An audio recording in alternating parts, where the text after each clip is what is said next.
रहे हैं नेटवर्क 33 राजकुमार के साथ। तो चलिए बढ़ते हैं आज की कहानी की ओर। दोस्तों, मेरा नाम सुनील है और ये कहानी तब की है जब मैं अपने कॉलेज में था। मेरी छुट्टियां चल रही थी, जिस कारण मैं पूरे दिन घर पर ही रहता था। मेरे एक दोस्त सूरज ने एक दिन मुझसे कहा कि भाई, तू घर पर बोर नहीं होता क्या?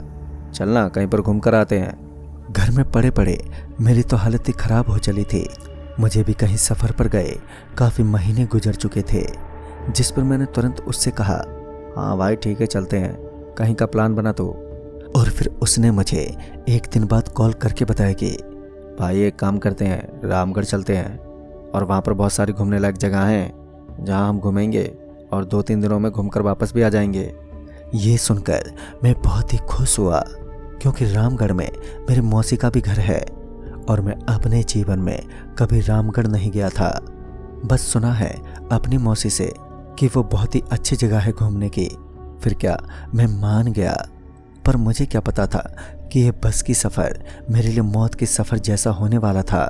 मैं रामगढ़ से पहले मौत के घर में जाने वाला था। फिर हमने वहाँ तक जाने के लिए एक बस को चुना। फिर सूरज ने मंगलवार की शाम के 7 बजे जाने वाली बस की 2 टिकटें खरीद लें। मैंने सूरज से पूछा कि भाई, हम इतनी शाम को बस से क्यों जा रहे हैं, सुबह वाली से चलना।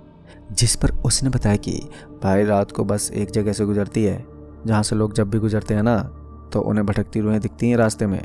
मैंने भी सोचा कि क्यों ना जाते वक्त उन्हें भी हाय हेलो करते चलें। वैसे भी रामगढ़ खुद में एक भूतिया जगह है, वहाँ से आने जाने वाले हर किसी ने भूत को तो कभी न कभी अपने जीवन काल में देखा ही है। फिर हम मंगलवार की शाम 7 बजे बस में बैठ गए और बस से रामगढ़ के लिए निकल पड़े।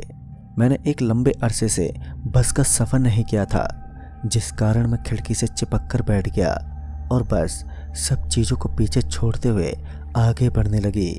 और देखते ही देखते हमारा पूरा शहर पीछे ही रह गया और हम काफ़ी दूर निकल आए। रात को बस के सारे लोग घबराए हुए नज़र आ रहे थे। मैं सब लोगों के चेहरे पर घबराहट साफ साफ देख सकता था। बस के सारे लोग ये जानते थे कि ये रास्ता खतरों से खाली नहीं है, पर सभी लोग फिर भी अपनी जान को हथेली पर लेकर इस सफ़र के लिए निकले थे। फिर हमारी बस एक ढाबे के पास जाकर रुकी, जहां बस के ड्राइवर ने हम सबसे कहा कि भैया, बस यहाँ पर थोड़ी देर रुकेगी, जिनको भी कुछ खाना या बाथरूम वगैरह जाना हो वो जाकर आ जाओ। क्या है कि ये बस अब सीधे रामगढ़ में ही रुकेगी। फिर मैं और सूरज उस बस से उतरे और उस ढाबे में जाकर रात का खाना खाने लगे। बस से उतरकर मानो सुकून सा लग रहा था। हम दोनों खाना खाते हुए आपस में बातें करने लगे और अपनी बातों में बार बार उस ढाबे वाले को हम घसीट ही लेते थे। मैंने उस ढाबे वाले से पूछा कि भैया, ये मेरा दोस्त बता रहा था कि रामगढ़ वाला रास्ता भूतिया है। मेरी बात सुनकर वो ढाबा वाला अचानक से सहम गया। उसकी शक्ल देखकर ऐसा लग रहा था मानो वो बहुत कुछ जानता हो इस रास्ते के बारे में। वो बताने लगा कि यहाँ से बस कुछ दूर आगे जाने पर उनका इलाका शुरू हो जाता है, जहाँ कभी कभी मौसम अपने आप बदल जाता है। वहाँ जाने के बाद लोग खुद पे खुद उन रूहों की तरफ खिंचे चले जाते हैं। कहते हैं कि जिसका खुद के दिमाग पर संतुलन खराब होता है वो जल्दी इनके जाल में फंसते हैं। इसलिए लोग अक्सर बस के सफ़र से वहाँ जाने से बचते हैं। आगे वो कहने लगा कि 2 दिन पहले ही एक आदमी बाइक से आ रहा था और उसकी लाश हमें सड़क के किनारे अलग अलग हिस्सों में मिली। इतना सुनते ही मैं बोल पड़ा कि अरे भैया, हो सकता है कोई गाड़ी वाला उसे टक्कर मारकर भाग गया हो। इतने में ही उस ढाबे वाले ने कहा, भैया कौन सा गाड़ी वाला, लोगों के शरीर का खून चूस लेता है। उस आदमी के शरीर के अंदर तनिक भी खून नहीं बचा था और ये कोई नई बात नहीं है। वो रूहें जब भी किसी का शिकार करती हैं तो उसके अंदर के मांस से अपनी भूख को शांत करती हैं। और अब ये ऐसी घटनाएं तो आम हो गई हैं यहाँ पर। और वैसे भी आप भी उधर ही जा रहे हो ना? उसने पूछा, जिस पर मैंने जवाब दिया कि हाँ भैया, जा तो रहे हैं। जिस पर वो कहने लगा कि भैया बढ़िया से जाना और हाँ, भगवान को याद करते रहना और रास्ते से गुजरते वक्त कान में रुई ठूस लेना। फिर बस ड्राइवर ने हमें आवाज़ लगाकर बुलाया, अरे भैया, हुआ नहीं आप दोनों का, बस शुरू होने वाली है। और फिर हम दोनों उस ढाबे वाले की बात सुनने के बाद अपने बस में आ गए, जहां मैंने देखा कि सूरज उस ढाबे वाले की बात सुनकर बड़ा ही डरा हुआ दिख रहा था।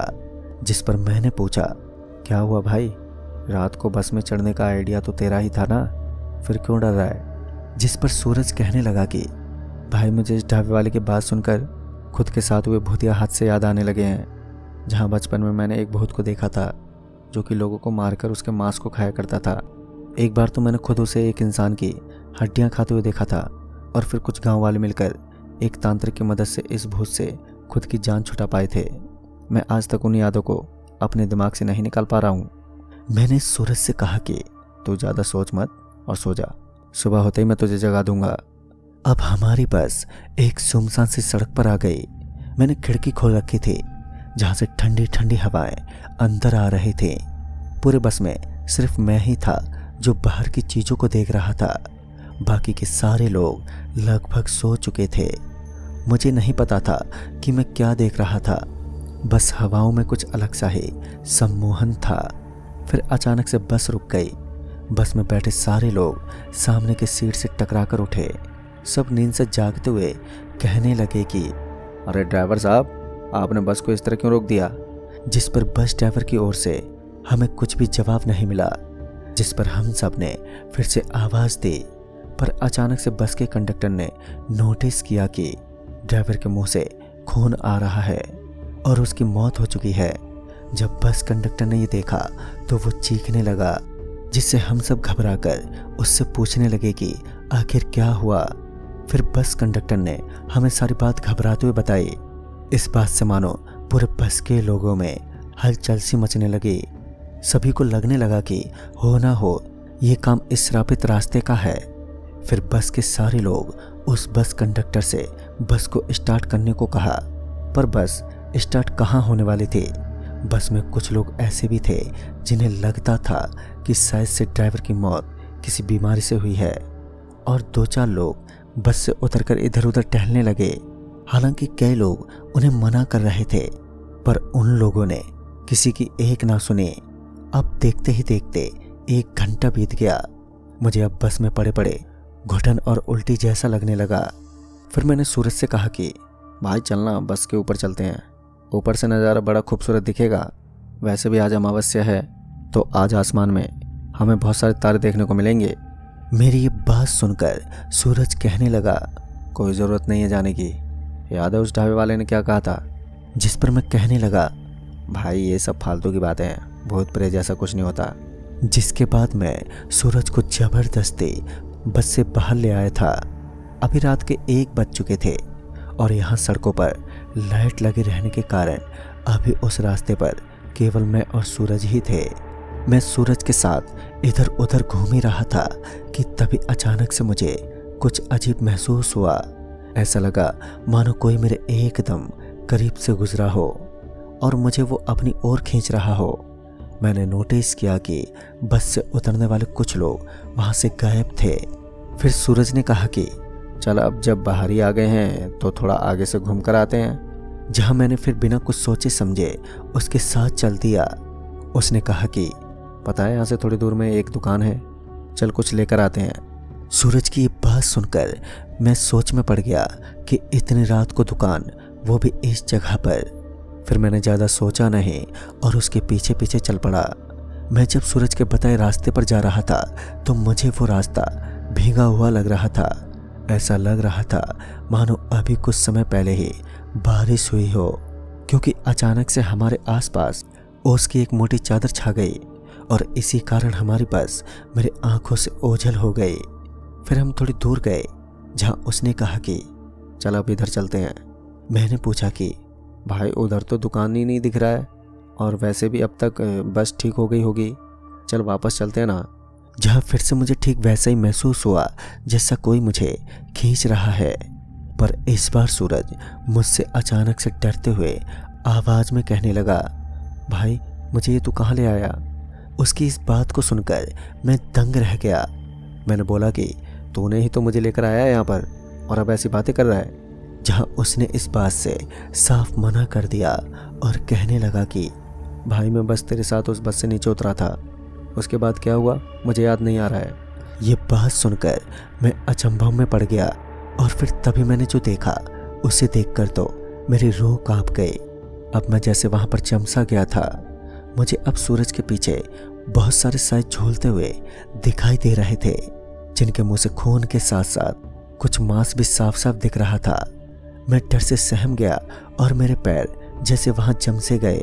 पर तभी मैंने बस के ड्राइवर की रूह को देखा, जिसकी मौत अभी कुछ ही समय पहले हुई थी। मैं सूरज से कुछ कह पाता कि इससे पहले ही उन सायों ने सूरज के पैरों को अपने बालों से पकड़कर उसे घसीटने लगी, जिस कारण मैं भी वहीं पर रुक गया और चिल्लाकर मदद मांगने की कोशिश की। पर शायद हम काफी दूर आ गए थे और मेरे चिल्लाने पर भी कोई नहीं आया। अब तक उन सायों ने सूरज को जंगल में कहीं खींच लिया था और मुझे वो ड्राइवर भी दिखना बंद हो गया था। जब मैं जंगल की तरफ बढ़ने लगा तो मैं ये देखकर हैरान था कि वहां लाशों का ढेर लगा था। यहाँ बहुत सारे जानवरों की लाश थे और कुछ इंसानों की भी। यहाँ आते ही मेरे दिल की धड़कनें तेज हो गईं।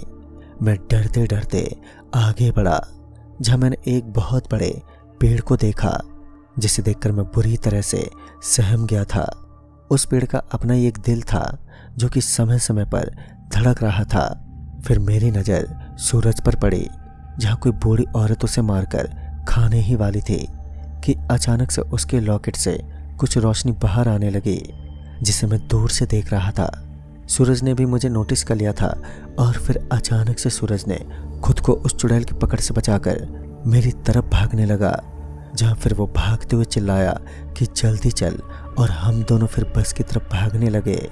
पर अब तक हमारे पीछे हमें बहुत ही अजीब अजीब सी चीज़ें महसूस हो रही थी, मानो कुछ भटकती आत्माएं हमारा पीछा कर रही हों। लेकिन तभी किसी टहनी में फंसकर सूरज का वो हनुमानी टूटकर नीचे गिर पड़ा, जिसका पता हम में से किसी को नहीं चला। तभी जमीन के अंदर से कुछ जैसे हाथ निकला हो और उस हाथ ने मेरा पैर अंदर से जकड़ लिया था। मैं जमीन में धंस रहा था। एकदम से ऐसे लगा जैसे मैं किसी दलदल में धंस रहा हूँ। उसी वक्त सूरज अपना हाथ मेरी तरफ बढ़ा रहा था, लेकिन सूरज ने उससे पहले अपने फ़ोन की फ्लैश लाइट ऑन की। फ्लैश लाइट ऑन करते ही मानो सब कुछ नॉर्मल सा हो गया। अब मुझे वो साए कहीं नजर नहीं आ रहे थे। शायद रोशनी के कारण वो लुप्त हो चुके थे, लेकिन किस्मत हमारे साथ नहीं थी। सूरज का फ्लैश लाइट ब्लिंक करने लगा। अब तो हमारे पसीने छूट गए। तभी वो फ्लैश लाइट एकदम से बंद पड़ गया और एक बार फिर दूर दूर तक हमें सन्नाटा और अंधेरा दिखाई पड़ रहा था। हम किस जगह पर फंसे थे ये भी हमें पता ही नहीं चल रहा था। तभी किसी के जोर से चिंगारने की आवाज़ सुनाई पड़ने लगी। जब हमने महसूस किया तो पाया कि हम जिस जगह पर खड़े हैं उसी के नीचे से आ रही है। हमारा थोड़ा भी हिलना काफ़ी खतरनाक हो सकता था। इसके बाद हम लोग मिट्टी से घास वाली ज़मीन पर धीरे धीरे खिसकने लगे। 15 मिनट तक आगे कुछ भी नहीं हुआ, लेकिन जैसे ही हम जंगल पार करने वाले थे कि सामने अपने आप कुछ साए प्रकट हो गए और मेरे दोस्त सूरज को ज़ोरदार झटका लगा और वो पीछे जा गिरा। लेकिन मैं वहाँ से निकल गया क्योंकि झटका मुझे नहीं लगा था। मैं वहाँ से तेज़ी से भागने लगा। मेरे मुताबिक बस भी आसपास ही होनी चाहिए थी। बस भगवान से यही दुआ थी कि बस निकल ना गई हो। लेकिन मुझे दूर धुंध में खड़ी एक बस दिखाई पड़ी। मैं भागता हुआ वहां पहुंचा और वो मेरी ही बस थी। मैंने सभी लोगों को सब कुछ बताया और कुछ हिम्मती लोग मसाल जलाए निकलने ही वाले थे कि तभी सामने से सूरज सिर झुकाए आता हुआ दिखाई दिया। मैं बहुत ही ज़्यादा खुश हुआ और फिर डरते कांपते हुए हम बस के लास्ट सीट पर जा बैठे। रात के करीब 2:30 बजे वहाँ से बस निकल पड़ी और इसके साथ ही मुझे हल्की आंख भी लग गई। मेरी आंख खुली जब बस को हल्का सा झटका लगा। मैंने अपने बगल की सीट खाली देखी, जिसे देखते ही मैं एकदम से बहुत चक्का रह गया क्योंकि वहाँ सूरज नहीं, शायद उसकी परछाई बैठी थी। मैं एकदम से चिल्ला पड़ा और बस रोकने को कहा और फिर मैंने सभी को सारी बातें बताई। इस पर कंडक्टर ने कहा कि पिछले आधे घंटे से तो बस कहीं रुकी ही नहीं है और न ही बस का दरवाज़ा खुला है और एक इंसान खिड़की की छोटी सी जगह से कैसे कूद सकता है। सब लोग समझ चुके थे कि ये सब क्या हुआ है। उन्होंने मुझे शांत किया और बोला कोई दूसरा साया सूरज का रूप लेकर बस में चढ़ा होगा ताकि हम सूरज को ढूंढने ना जा पाएं, जिससे कि वो हमारे साथ छल कर सके, और हुआ भी वही। अब तक तो सूरज भी उन्हीं जंगलों में एक भटकता हुआ रूह बन गया होगा।